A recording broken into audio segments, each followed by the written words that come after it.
Hello and welcome to the Morningstar series Market Reaction. I'm Emma Wall and I'm joined today by Medha Samant, Investment Director for Fidelity. Hi Medha. Hello. So we're here today to talk about India. Now a couple of years ago, India, after having 30 years of amalgamative governments, elected a single party to power and became the darling of investors because of this.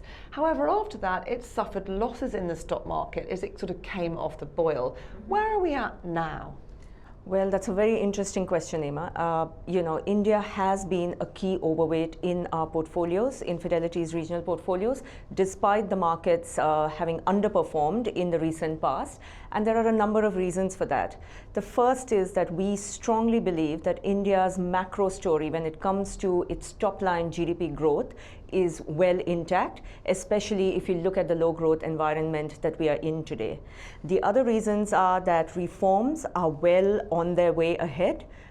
Corporate earnings seem to have bottomed out, and we are really at an inflection point when we look at companies' balance sheets and ROEs, where we see a cyclical upturn or a turnaround in margins. And that's making us very, very positive right now. And one of the things that people really like about India, other than the fact that now it has surpassed China as the biggest growing economy, or fastest growing economy, I should say, in the world, is the demographic story. People will talk about demographics as either being a positive or a negative for an economy. In Japan, it's negative because we've got a severely aging population there and low birth rate and indeed no immigration. Whereas India has this incredibly young, vibrant, educated population. How do you turn that fact, that statistic, into returns for investors though? Yes, exactly. So India has the youngest population today. When you look at the working age level people that's going to enter the workforce over the next 20 years or so.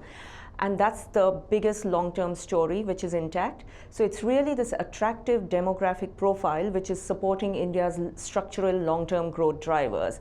And this we expect will benefit consumption. And therefore, when you look at our portfolios, we are most positive on consumer names, especially, for example, the auto names or the car sector, where it's still very, very underpenetrated. So there's a real demand, we think, over the long term from this very young population for underpenetrated consumer goods and services, and that's making its way into our portfolios.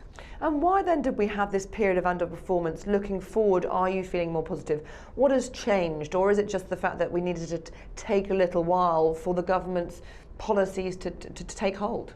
Well, again, a few reasons for that. One is that India has been the consensus overweight trade. Everybody loves India and is, feels that there is a long-term story here. When you look at market valuations, they did run ahead of themselves. So today valuations are a tad above historical averages. But if you look at near-term or short-term catalysts for this market, with a good monsoon, we think a rural sector recovery could be the next sort of catalyst for this market to outperform. And at the same time, when it comes to reforms, no real big bang reforms, but we've seen small changes happening on the ground, speeding up investment approvals, easing doing business, and that's making investors still very positive, and that's why we haven't seen that broad sellout.